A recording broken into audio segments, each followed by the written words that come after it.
All right, welcome everyone, members of the Committee of Adjustment and Property Standards Committee. Before we begin, I'm just going to read the brief note again about that the meeting is being live streamed and you're being audibly and or visually recorded.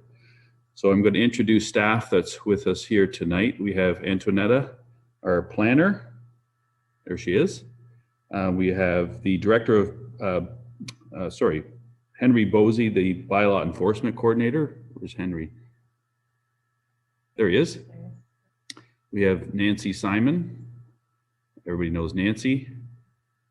And I believe we have Donna, the deputy clerk, Del Vecchio. There she is.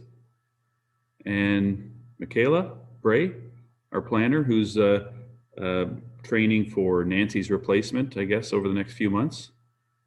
And did I miss anybody? I don't think so. Okay, so first, Kevin, I'm going to call. Sorry? Who's Grimsby? That's what I'm wondering too, but maybe Nancy can fill me in on that. That would be our IT department. Oh, that's the IT.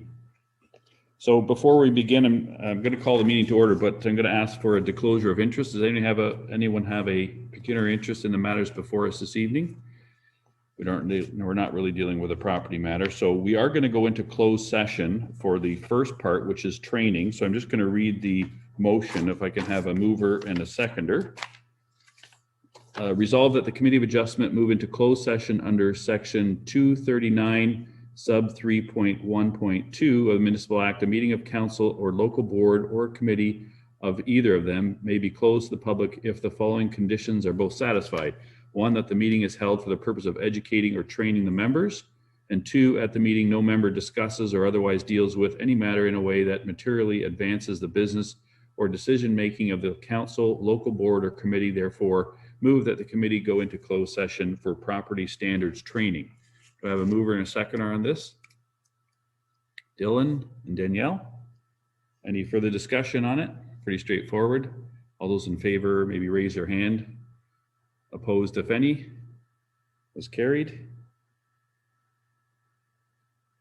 Okay, so we're now in closed session, and I'm going to have Henry maybe lead us through the training session. Point of order, Kevin. Point of order. Sorry? Point of order.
Well, you can't record yet though, because we're not out of closed session. What do you mean? Are we in a closed? I haven't made a motion yet. You have to make a Oh, motion. Yeah. well, hold on, we're back live. No, don't, you can make it an open.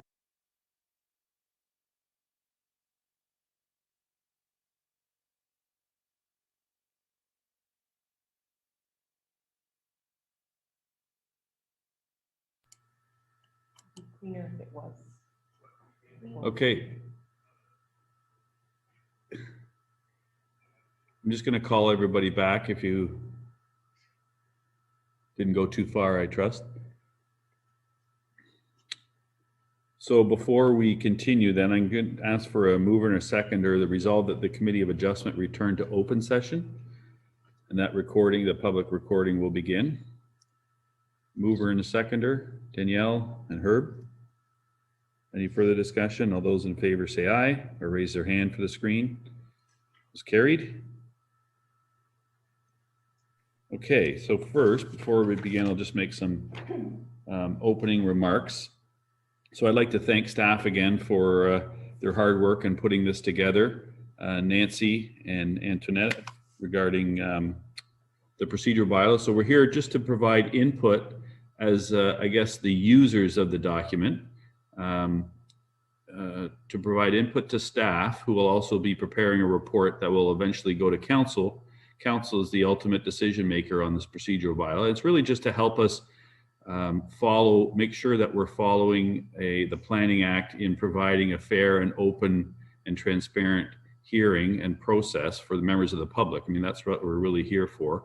So part of this will be, I guess, a training, but also a chance to ask questions and provide input to staff in their report. So we're not here this evening to make a final decision. It's really for open discussion and input into the staff report that's going on. So I don't want it to, become a battle if you really feel strongly about something. I think those comments will be recorded and passed along to the staff and ultimately to council. So again, I'd like to thank staff for their hard work in putting the matrix together, and also for the committee members that responded. Some of you spent a lot of time going through it. Just to let you know that the grammar and the formatting and all that, those points will be incorporated into the final version. Have somebody proofreading it, obviously, and incorporating some of the suggestions that have been made. And some of those will also help the committee members or future committee members follow the procedural bylaws. It's a little clearer to read, hopefully. Some of the suggestions that have been made, especially with the formatting and things like that. And I think dividing up the two committee procedural bylaws will also help make it a little clearer. Property standards and the Committee of Adjustment and fence viewers at some point in time. We'll be coming back to that, I think, Herb. What else? So I think maybe I was going to just go back, if I could, with some of the opening remarks and go back to the Planning Act section that specifically deals with Committee of Adjustment. Some of you work with it every day, probably in your work. Danielle, I can think of, and maybe Herb when he was in the field, although it was more building code, but I'm sure you're familiar with it. Others may not be that familiar with it or know a little bit about it, but Section 44 talks about the Committee of Adjustment. I got to make sure I get the right paragraph number because I just printed it out quickly. So the Committee of Adjustment is created by Section 44 of the Planning Act, but Section 45 kind of deals with the powers of the committee. But I just want to bring your attention to the two sections or two paragraphs that deal with really what we're here for. So Section 6 or Subsection 6, the hearing of every application shall be held in public. Okay, and the committee shall hear the applicant and every other person who desires to be heard in favor of or against the application. And then the committee may adjourn the meeting or the hearing or reserve its decision. So that's the first key, I guess, piece of the legislation that we're bound to follow. Subsection 8, the decision. So this is a key one. I think that's going to come up in some of our discussions tonight and what's happened in the past. And I know we've had these issues in the years that I've been involved too. And that's no decision of the committee on an application is valid unless it is concurred in by the majority of the members of the committee that heard the application. So this is leading into the discussion on tie votes. So no decision is valid unless it's concurred to by a majority. So there is no tie goes to the run. Oh, I know that was one comment that Dylan made. I thought it was a great comment in it, but I think we're governed by the provincial legislation that basically says it's got to be a majority decision. So it's 50 plus 1. In our case, it's 3 out of 5. If a quorum is 3, it's going to be 2 out of 3. The problem comes about when there's 4 members sitting. If somebody's absent, what happens in the event of a tie? Okay, so that's where some of the discussion tonight may come about. And then there's other paragraphs that deal with reasons for the decision and things like that we can get into if you'd like. But really, those are the 2 keys. So it's a fair and open hearing that allows the members of the public and the applicant to speak in favor or against an application, and the majority has to decide on it. Otherwise, it's not a valid decision. So with those remarks, maybe I'll pass it over to Nancy. I'd like to thank Nancy for compiling the matrix, and Antoinetta. They were attached to the agenda package at the back. I think we'll just deal with some of the highlighted issues and how they're going to be addressed, and then maybe we'll open it up for comments and feedback from the community. But like I said, we're not here to make a final decision. Council and staff will take your feedback and incorporate that into the final document. So Nancy, I'm just gonna. Yes. Thank you, Chair. So I just want to give a brief overview of how the bylaw was compiled. I actually researched up to 10 different bylaws from different municipalities of different sizes. I reached out to our regional group of secretary treasurers with questions of how they handle things. I also reached out to representatives of OCA as to how they deal with certain issues. So just to start off, I'm going to share my screen, the comment matrix, and I'm only going to touch on a few highlighted points. And then, of course, we're going to do a roundtable. And if there's something that I haven't mentioned, then that will be your opportunity to come forward with that question or comment, and then we can have a discussion about it. So I'm just going to share my screen here.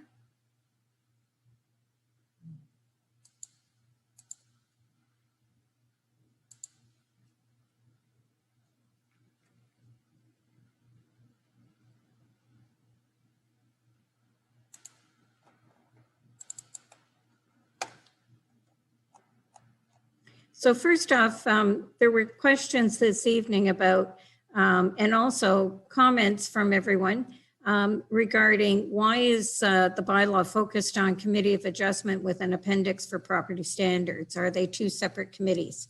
So traditionally, Committee of Adjustment has always sat as Property Standards Committee. So this was just merely a housekeeping issue. There was a recent resolution of council confirming that the Committee of Adjustment is responsible to act in that position. The resolution for that, which came out in 2021, basically said for the term of council. So that would be over at the end of this term. They would have to reappoint the committee again. So if this bylaw is approved, they won't need to do that. Again, another housekeeping issue. Also, there is a previous bylaw that appoints Committee of Adjustment as fence viewers. I thought about including the fence viewers in the bylaw. I did not do so at the request of the clerk. And Donna Del Vecchio is here tonight, and perhaps Donna can respond to that question. Donna? Hello, everyone. With regard to the fence viewers, the bylaw for fence viewers that appoints members of the committee adjustment is bylaw from 2007. It appoints the members as the fence viewers, and we wouldn't normally incorporate it into a procedure bylaw. The procedure bylaw just typically sticks to the processes, and it's just a matter of appointment for which we have separate bylaws for. So that is why we did not include it, because there's already a bylaw that exists for fence viewers. With regard to Property Standards Committee, it is very normal for in many committee of adjustment bylaws that I've looked at and have experience with, that the procedures when you're sitting as a property standards committee are outlined in this as a schedule. So the actual bylaw deals with your standard housekeeping items during a meeting, and then basically what type of lens you wear when you're sitting as a property standard is outlined in the attached schedule. Thank you, Donna. So the next question that came up, which I think, Herb has a question. oh, sorry. Herb, go ahead, Herb.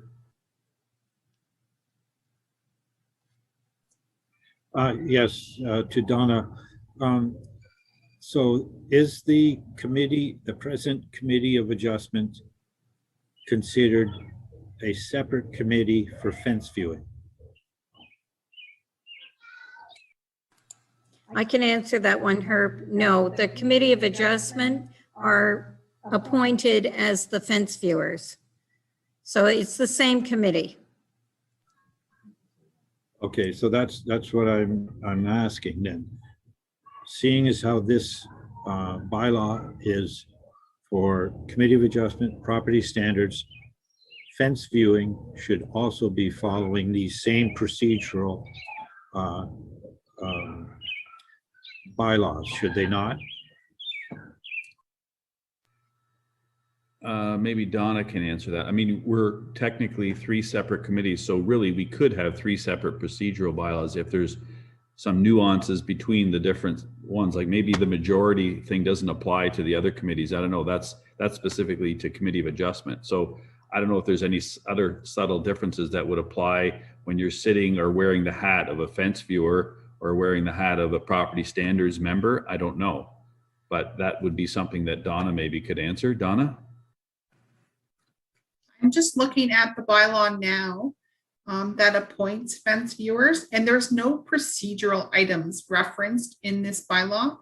But this is certainly something that we can take back and come back to the committee about.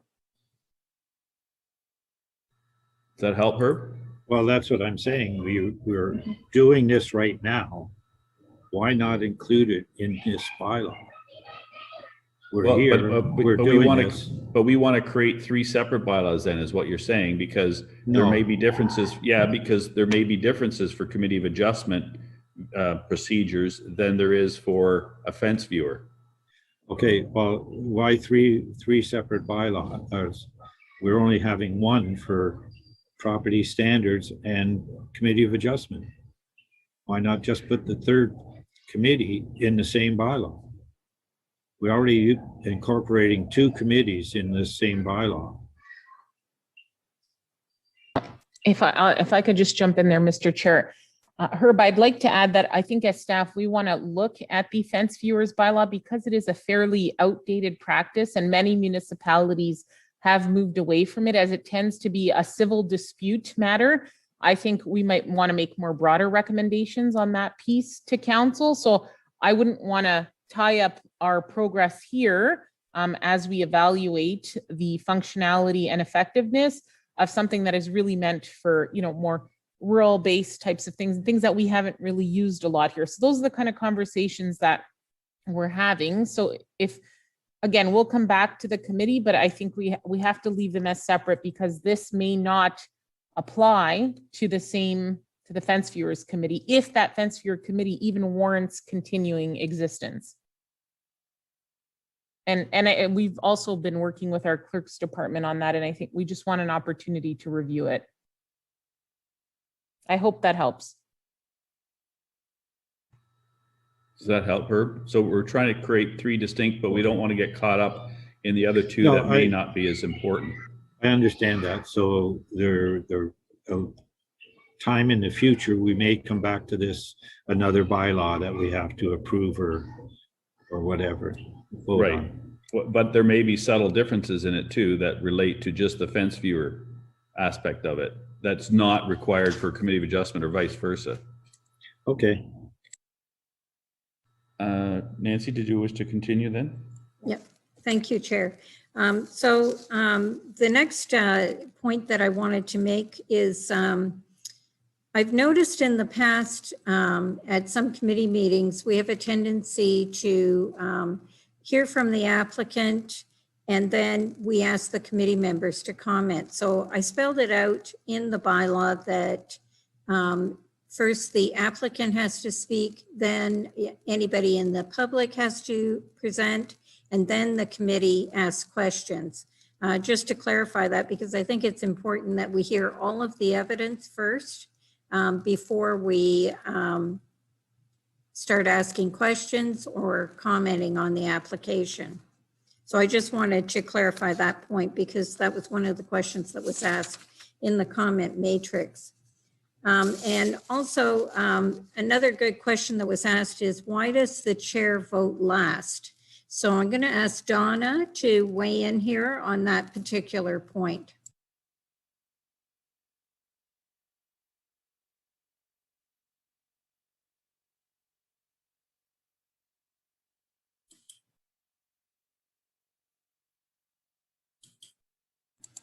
Donna, are you there?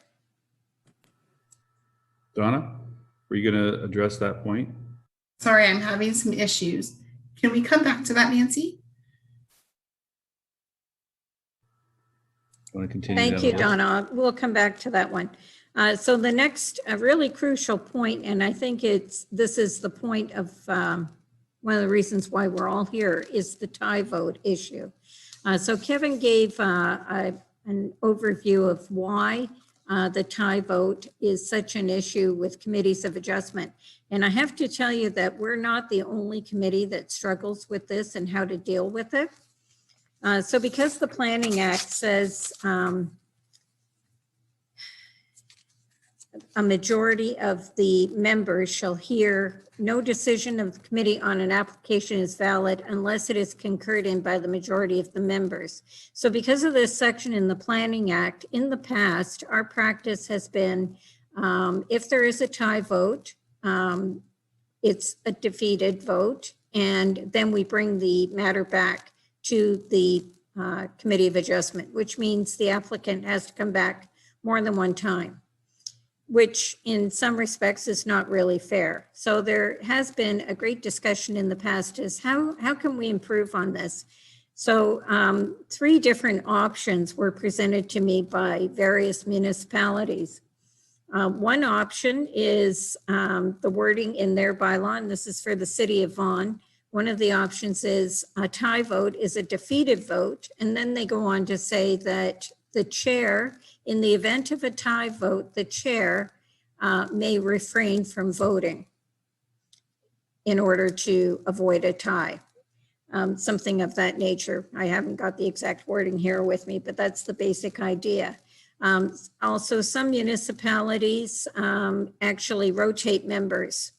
And I know this sounds a bit confusing, but the procedure is that the secretary treasurer at the beginning of the term, or the beginning of the year rather, would, if you have 5 members, she would make up a schedule and each member would get the same number of meetings, but they are rotated. So everybody knows what meeting they're working at.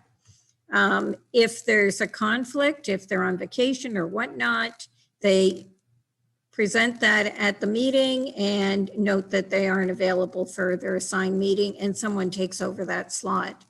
The only time that it becomes an issue is when somebody is ill, and in that case, they have to find their own replacement. I myself actually worked on the system in Lincoln. We used it in Lincoln. It did work quite well. I canvassed town of Pelham, who also uses this system, and they said it worked very well for them as well. But that's one of the alternatives. So we have 3. They can come back again if there's a tie vote. The chair can refrain from voting, or we can rotate members so there are only 3 members at every committee meeting. Those are the 3 options.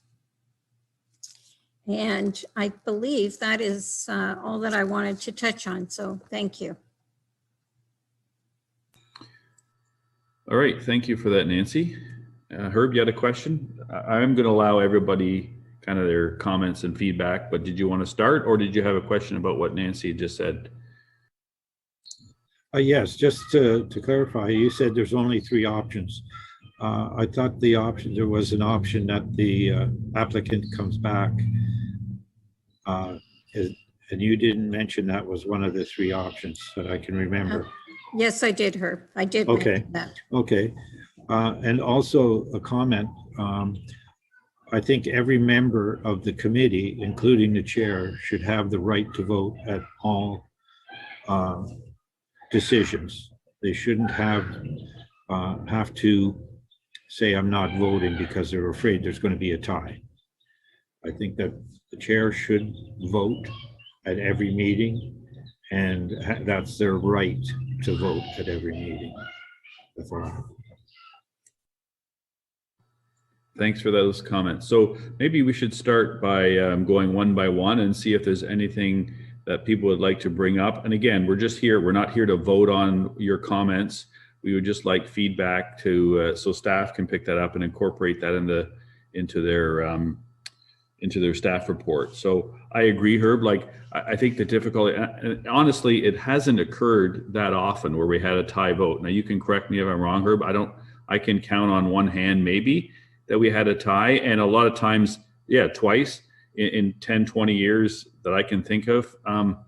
But also a lot of times the chair creates the tie, right? I mean, if there's four people there and it's the members vote 2-1, the chair creates the tie vote sometimes, right? That's usually what happens. And then it's I believe when John was our clerk, he would always say it's a non-decision. It's not a defeat. It's not an approval. It's a non-decision. And that's going back to the Planning Act clause where it says a decision isn't valid until it's approved by a majority of the members. So that's approval to defeat or approval to approve, or sorry, I guess a motion to has to pass by a majority of the members to either turn it down or approve it or even defer it. But honestly, it does not happen that often. So I guess maybe a fourth option would be you stay at the meeting until the vote becomes a 2-1 or sorry, a 3-1, I guess. It's really a 4-4 or 2-2 tie is the only situation that you're going to have it because a quorum is a minimum of 3. So anyways, before I ramble on too much, I'm going to open it up to, maybe I'll start with Adam because you're in the top left side of my screen. Oh, Antonetta. Yeah, I just wanted to maybe jump in before we went to the roundtable to again thank everyone for your comments. We really appreciate all the work that went into that, and we have them all written down. So I don't think it'll be an effective use of our time if we rehash everything that we've already provided in written form to staff. I think what would be good is that if we could go through maybe 1 or 2 highlights that you really want to discuss with the committee, we'll do roundtable so everybody gets a chance to showcase 1 or 2 items. Because other than that, we already have all your feedback in writing. We have the comment matrix. We'll be sitting down with clerks and legal, going through them one by one and then seeing which ones make sense, which ones we think, maybe there's either something better or the current one should stand. And then we'll make our final recommendation to council. So just so you know what the next steps are, and that we, as you know, through the comment matrix, we have all your comments on record. So if you could maybe limit it to 1 or 2 items you really want to discuss tonight, I think that will be a really constructive use of our time. So if the committee agrees, Kevin, perhaps we can move forward that way. Yeah, does that work for everybody? I'm seeing some nodding heads, some not. Okay, so I'll go back to the top left side of my screen here. Adam, did you want to highlight a couple of things? I know you went into it in quite in depth, so that's much appreciated.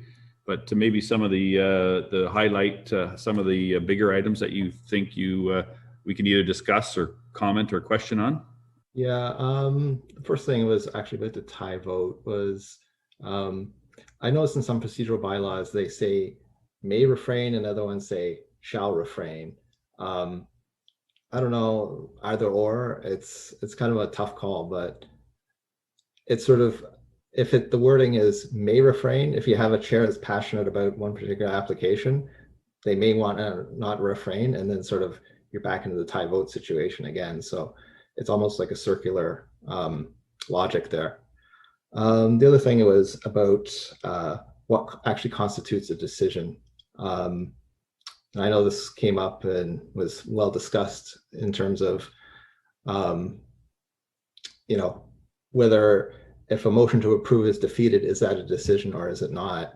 I looked at a lot of different procedural bylaws, and Meaford, Blue Mountains, Markham, Norfolk County. They basically all say the same thing, that until a motion is actually carried by a majority of the members, that it's not a decision. So that's kind of the way I'm leaning on that issue. And that kind of is backed up by what the Planning Act is telling us too. And that's what John Schoenwald had always said too.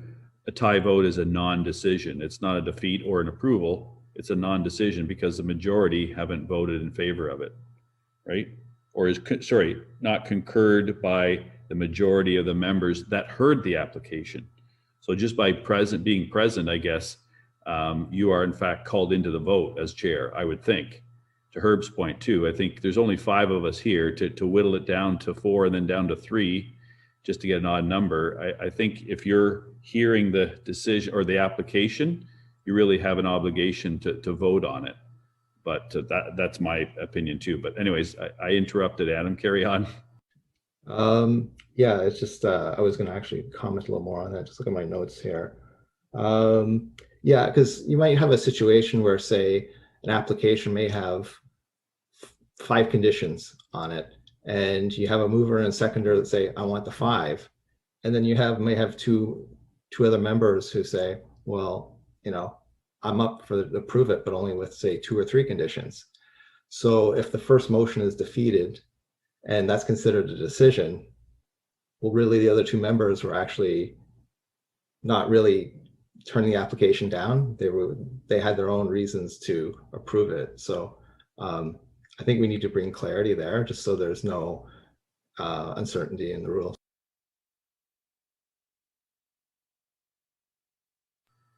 Anything else, Adam, or Herb? You had your hand up. Are you going to question? You got a question for Adam? Well, no, I was just going to say that the committee members can say at the time why they are supposed to say why they're voting against it or voting for it. And if the person has valid reasons for it, I don't think going back and forth and trying to persuade someone not to, or to change their mind wouldn't be helpful because they have reasons for not voting or voting for it. I think that's kind of where in Markham they actually have in their procedural bylaw, it says, if there's a defeat on a motion to approve, the chair shall request a motion to deny. And then conversely, if there was a defeated motion to deny, the chair shall request a motion to approve.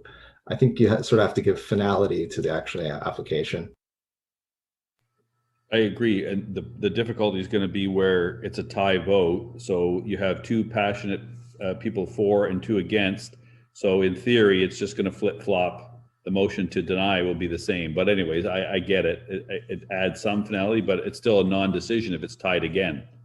My other question or comment was that too about, and Herb sort of alluded to that, is the decision of the committee whether granting or refusing an application, this is subsection 8.1, shall be in writing, which is standard, shall be signed by the members who concurred, and shall set out the reasons. We always do that, but I don't know if we really do this as well as we should. And that's subsection B, contain a brief explanation of the effect, if any, that the written and oral submissions mentioned in 8.2 above had on the decision. So we kind of pass that over. We listen to staff reports, we listen to the applicant, we listen to members of the public, neighbors, and so on, but we don't really say, yeah, I agree, and it's because I hear the comments from the neighbors, et cetera, or I agree with staff that these things should be, we can support it if we add these conditions, if we attach them. We don't really give a brief explanation of why we're voting in favor or against it. We just kind of skip over that. I know I can't recall if people, we're getting a little better at it maybe, but that's one comment that I kind of picked up by rereading this. Actually, it was just a section on my paper. I can just cross out now. The other thing is sorry, one second here. There was some comments about getting information at the time of the agenda. I know it's come up with comments before. We see sometimes in the actual PowerPoint presentations at our hearings, drawings that we've never seen before. So I'm wondering if there's a process where we can either get the PowerPoint perhaps on the Friday when the agenda is sent out, or at least what will be the content of that PowerPoint, so that, you know, we actually have time to consider the evidence rather than in the spur of the moment we're actually in the hearing. Yeah, and that was even a push to get the reports to us before. Herb, if you recall, we usually got them an hour before. And also it has been very helpful, I should add, to have planning staff attend the Committee of Adjustment hearing. Before, it was literally a written report and we couldn't question the planner on the report or ask them to elaborate and so on. So that, I think, has been very helpful in the process as well. So Nancy? Yes, so I think I can address that question, Adam.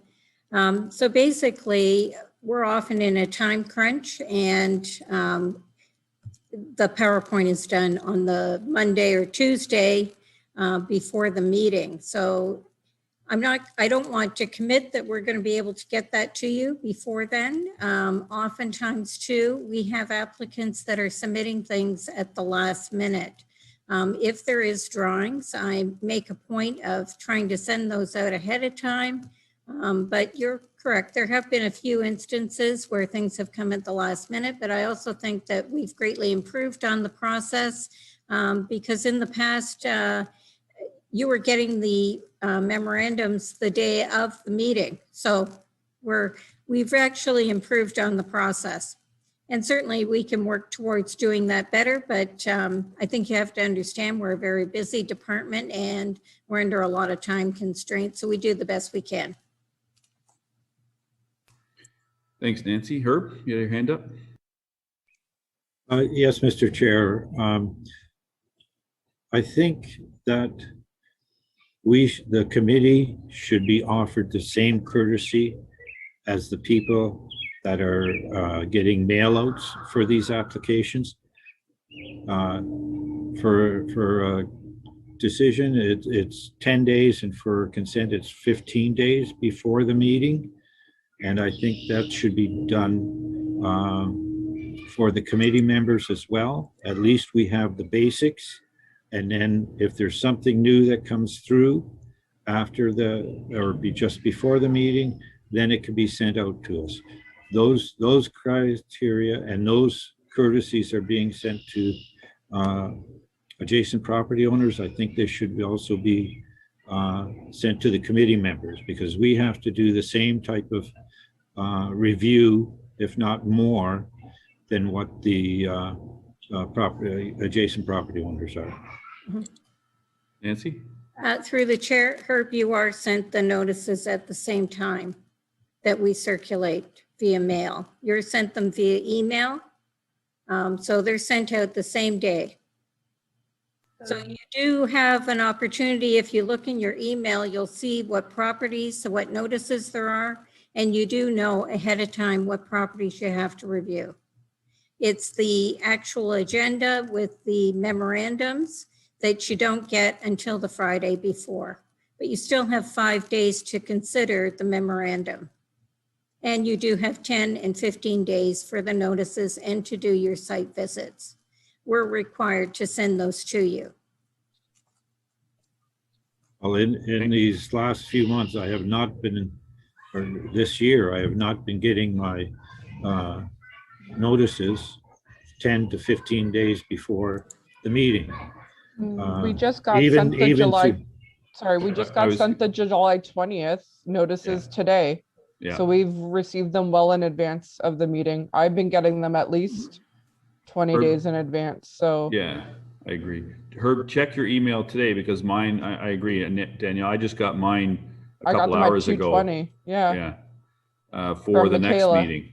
So Yes, thank you, Michaela. I did get it for today. I did get the ones for today, but in the past I haven't.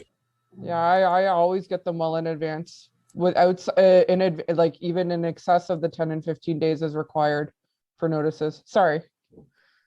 No, I'm just Antonella? gonna try. Can we just see a show of hands? Who can confirm that they get them in advance as required? Okay, so Herb, I'm just wondering if perhaps it could be some email size limitations that you have. Sometimes the files are bigger and it does that because if every other committee member is receiving them, we can look into any IT problems that could potentially be fixed and some size limiting capacities, because other than that, it looks like every other committee member receives everything as required. No, it's not a size thing issue because I get it a couple of days before. So if it was an issue with the size of the program or the document, it would kick it out all the time, even yeah. 5 days before. So you got today's though for July 20 meeting, I think it is. Okay. All right. So I'm going to move the meeting along here. Adam, did you have any more comments or suggestions? Yeah, actually just one was the new procedural bylaw is silent on the election of the chair. I know the 99-107, the current one actually says generally annually, but I know in practice we do differently. So I think we need to decide as a committee how we're going to address this and make sure it's in the bylaw, just so that, you know, we have all the bases covered. Okay. All right. Who wants to go next? Danielle? Sure. Thank you, Mr. Chair. I wanted to apologize. I did send comments to Nancy yesterday. The last few weeks have just been completely hectic for me for work and my personal life. So they're not included in the comment matrix, but I have provided comments. So I will just do, I have two that I have picked.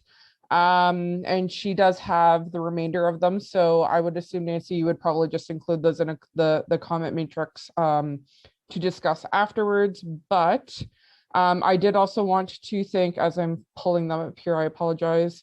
I did want to thank everybody for the work on this. I know that the town is extremely short-staffed right now. So I know that this has been long overdue, but the work that you guys put into this is greatly appreciated. And I know how hard it is to write a bylaw because that's my day job. So I appreciate that. One thing I did want to note, under the duties of the chair on page number 5, item 6, something that I know, Mr. Chair, you always mention in the meeting is about the meetings being live streamed and recorded. Just with the digital age, it's something that we might want to include in the procedural bylaw just moving forward. If we as a committee are not in the next term, and let's just say it just happens to be a brand new committee, just so they understand that is something that they should make aware for the members as well as the members of the public and the attendees, just as an option. With respects to item 6.9 on page 7 about the option to abstaining. I know we had this situation where when Adam, you were down in Florida and you chose to abstain from the voting. However, your vote was not recorded in the negative. So I'm just concerned about if a member is attending a meeting and they choose to abstain from the voting, that their vote would be recorded in the negative. Would it be better then, I guess my question would be that member does not attend the meeting rather than attending the meeting and just being there for viewing purposes versus attending the meeting and abstaining from the vote and having their vote be recorded in the negative, because that may then sway the outcome. Yeah, I think those are fair comments. I know when you, let's say, declare a pecuniary interest, you're supposed to remove yourself from the room so you can't influence the general tone, whether it's an eye roll or a whatever, right? I mean, exactly.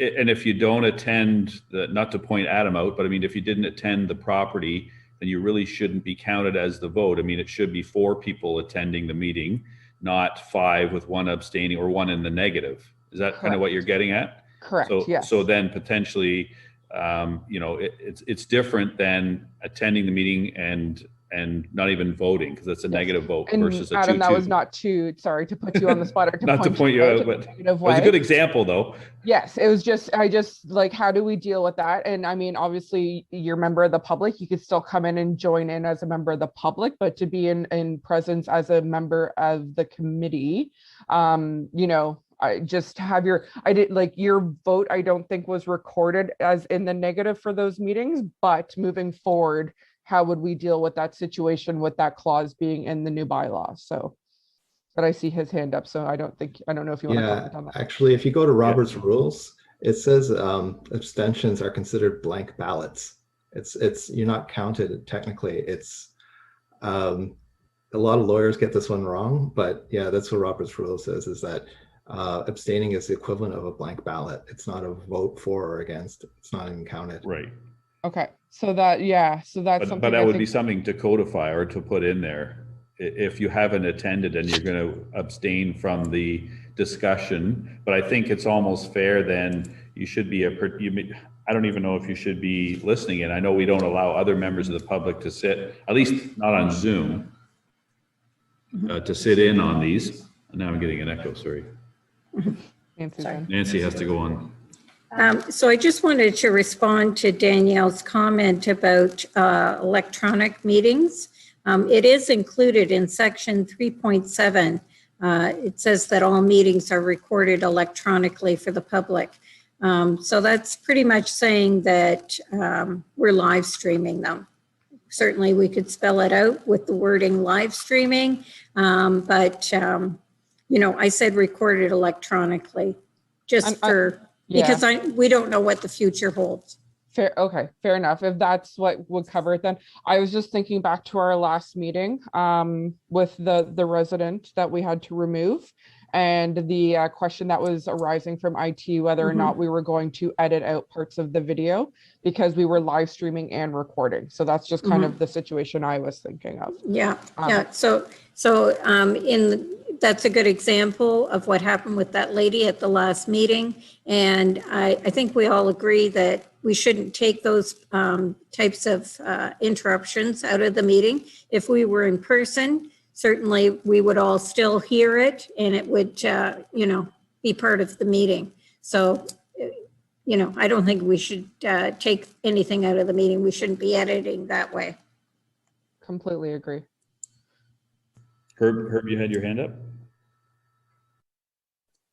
Yes, Mr. Chair, along that same lines, right now we're Zooming our meetings and that, but when they come back to in person, we would have to address that situation in the meeting itself. So right now it's very easy to say, okay, we're going to remove this person from the Zoom meeting, but what is the procedure when it happens within the council chambers or our meeting room? Nancy?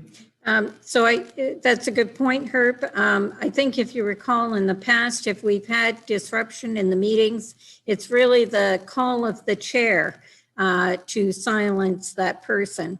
I noted in some of the bylaws that I read that they took it a little further. They actually gave authorization to call the police and have the person removed. I don't think we're quite at that point where we have that kind of disruption, but certainly, you know, I think that if you have a strong chair, that's how those situations are dealt with. Any other question? Oh, Herb, you had another question before we go back to Danielle? Along that same lines.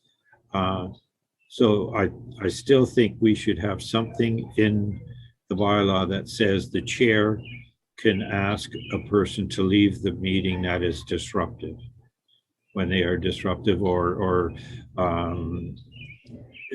not courteous to the committee members or respectful of the committee members or the proceedings that are going on, because this is a semi-judicial, a quasi-judicial committee.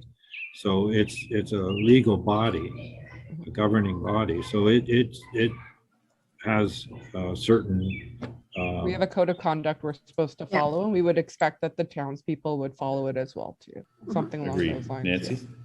So there is something in there about disruption in the meeting from the public.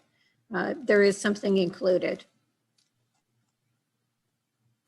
Typically, Off I the would, top of my head, I can't recall what the exact wording is, but certainly it is in there. Okay, I'm just wondering if it should indicate that the chair has the authority. And if it doesn't, that should be included in there. that's a good suggestion to pass on to staff. Okay, I'm going to circle back to Danielle to continue on. If you had any other additional comments or feedback, Danielle? Yeah, I just one more thing that I would like to bring up for possible discussion, if possible, please. Thank you, Mr. Chair. Again, just on page 7, specifically 614, just the wording error in calculation. It says the Secretary Treasurer shall be permitted at any time and without prior notice to the parties to correct a technical or typographical error, an error in calculation, or simple minor error made in the minutes or in a decision. My only concern with that, just specifically the wording and error in calculation, is just the optics of possibly changing a, how did I put it?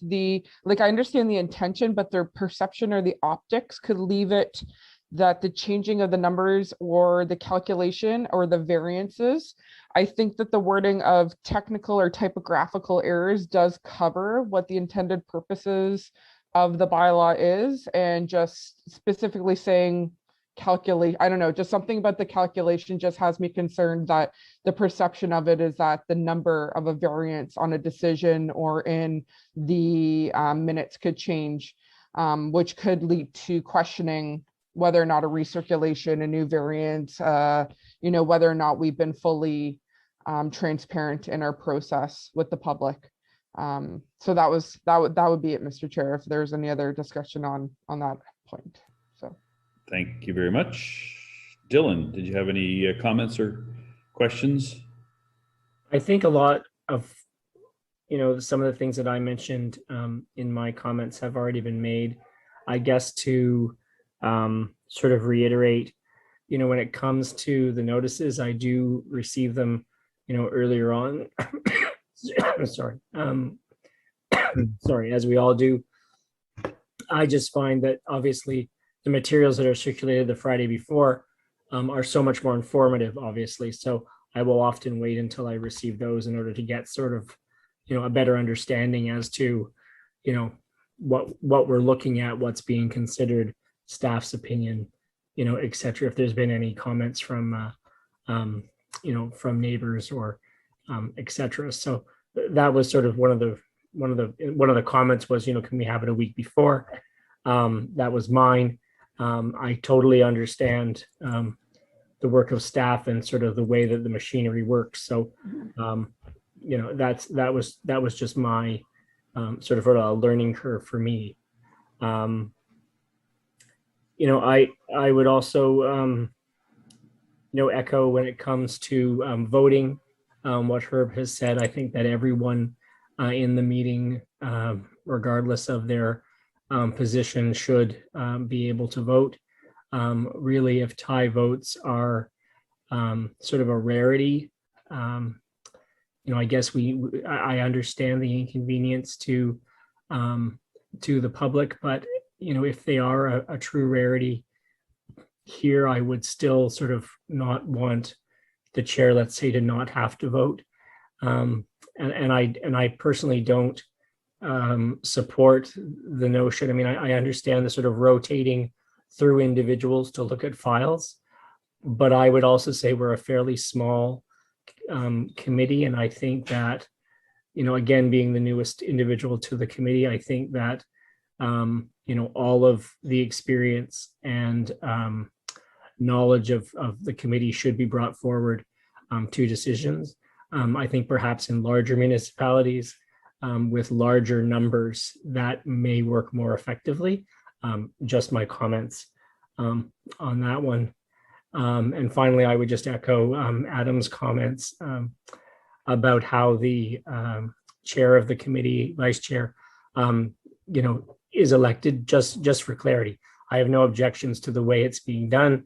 Again, some of the comments in the comments matrix were mine just on, should things change annually? Should it be set once for a 4-year period? What if there is a vacancy, et cetera, right? So, just providing some clarity around that one, right? So those are my general comments, but I think many have already been made. Thank you. Thanks, Dylan. Any other comments? Donna, would you like to maybe add something to what's been said so far? Yes, I just wanted to add about when we're speaking about voting, the town's procedure bylaw does state that all members are to vote. And it said out section 11.2, every member present at a meeting, including the chair, shall vote on the question at hand unless prohibited by statute or this bylaw. Except for a recorded vote is requested, voting shall be by the show of hands. And it's recorded as such in the minutes. And 11.3 speaks to negative vote, which we've had a bit of discussion about. If a member present does not vote, the member shall be deemed to have voted in the negative, except where the member is prohibited from voting by statute. So I just wanted to add that point. And also in the Municipal Act, let me just get the section here, I'm sorry.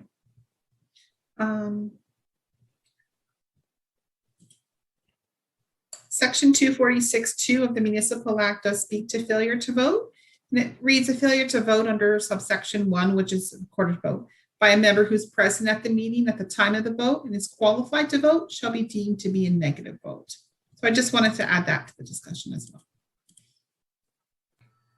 So Donna, a question for you then. If, say, sorry to pick on Adam, but the other example where he said, well, I wasn't able to attend because I was out of the country, so I'm going to abstain. So if he says at the beginning that he's abstaining, then it's not a negative vote or a positive vote, right? It's a blank vote in what Adam had mentioned, right? Am I correct in that? So it's the municipal act is silent and abstaining. If you don't vote, it's determined to be a negative vote.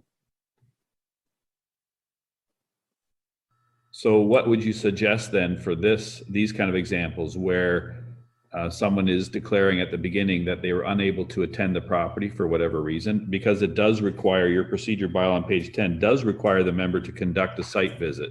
So for whatever reason, you couldn't get out there, or you're sick or whatever happened, you couldn't get to see a property.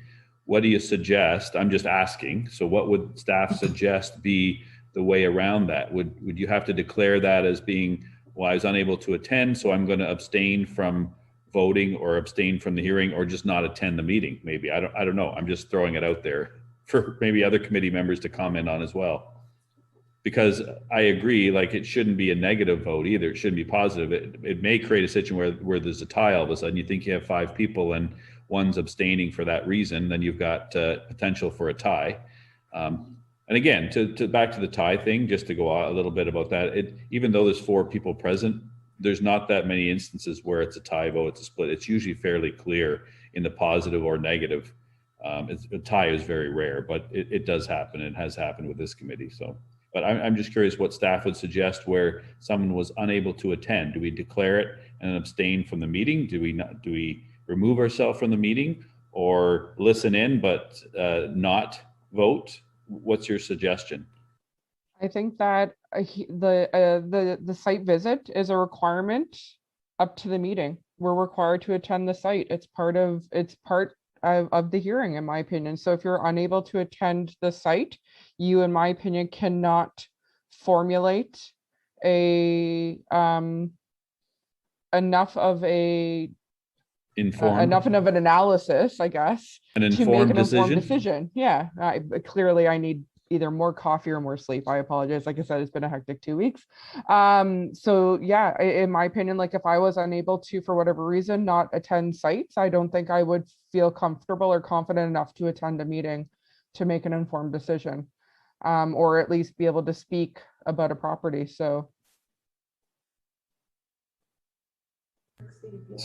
Donna, my question is, following up on what Danielle said, we don't want the vote to go in the negative automatically. We want it to be removed from the potential slate of votes. So now instead of being at a 5, it's at a 4, or instead of at a 4, it's at a 3, right? You may be a situation where it goes below a quorum, but that's where the member would have to disclose that in advance of the meeting so that we could either postpone the meeting if we're already down to 3 or whatever. But I agree, it shouldn't be a negative vote automatically. It should be removed from the slate of potential votes.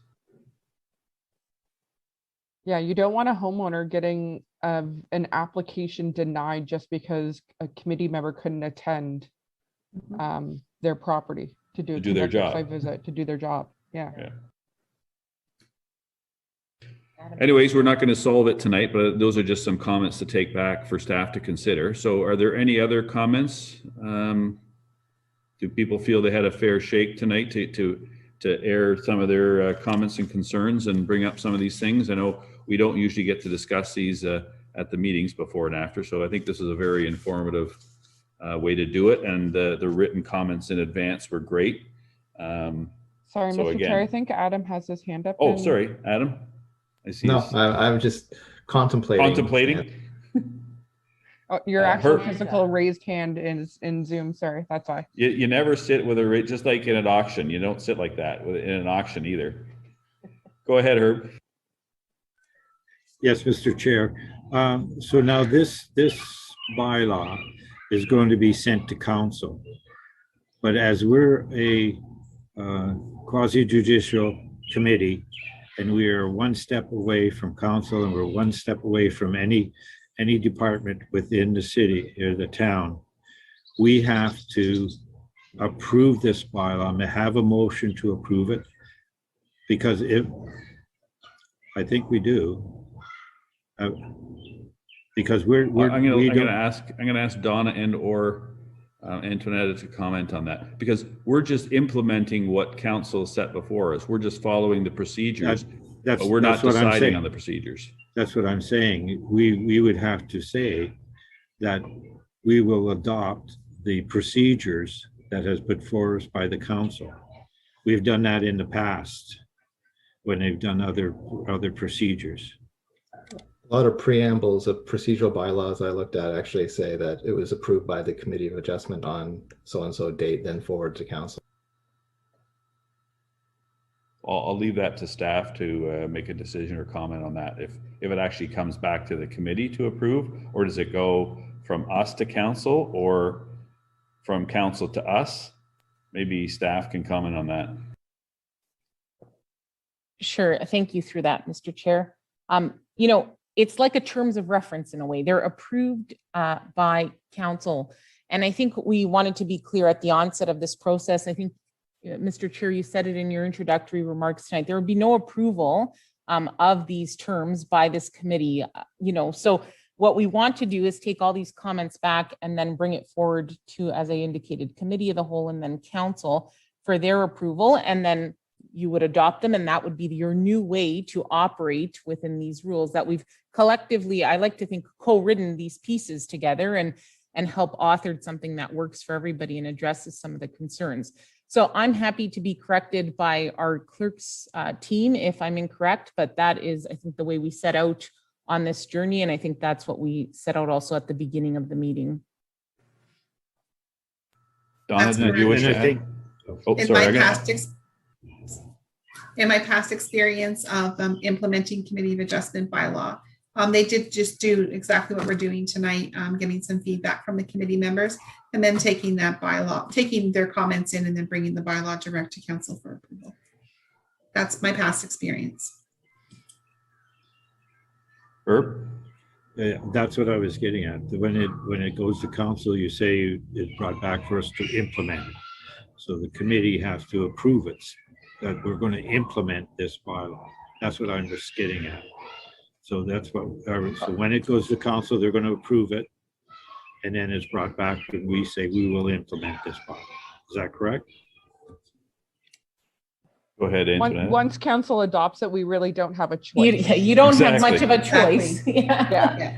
Council adopts it, we get told this is our new procedural bylaw, and this is how, and these are the procedures we operate with it. So it's been amazing that the town is bringing this to us and we're getting the option to provide feedback and collaborate with us. They don't have to do that. So it's great that we're in a way endorsing it to go forward and providing our 2 cents to go in, but we by no means have any legislative jurisdiction to approve it before it goes to council. It goes right to them, they adopt it, and it comes back to us, and we have to operate within that procedural bylaw. I think that's correct, right, Donna? Yeah. And council, and again, council's also governed by the Planning Act. They can only change so much as well. They can't change some of the terms that are outlined in the Planning Act. There's certain procedures in a sense that they have to follow. So as really, well as the everybody's statutory procedures exactly. Act and municipal act as well, right? They've and same with us. Right. So anyways, there being no further questions or comments, I appreciate everybody's time this evening and the weeks leading up to this to provide feedback to staff, and thank you for attending. I will pass it over to Antoinetta if she has anything else to add for us to wrap up. Otherwise, I guess everybody's got their agenda and notice for July 20th. I don't know if the new procedure bylaw will be approved by then, but otherwise we'll look forward to seeing everybody then. Maybe I should get a motion to adjourn right after Antoinetta says her closing remarks, if any. Or Nancy, did you wish to add anything?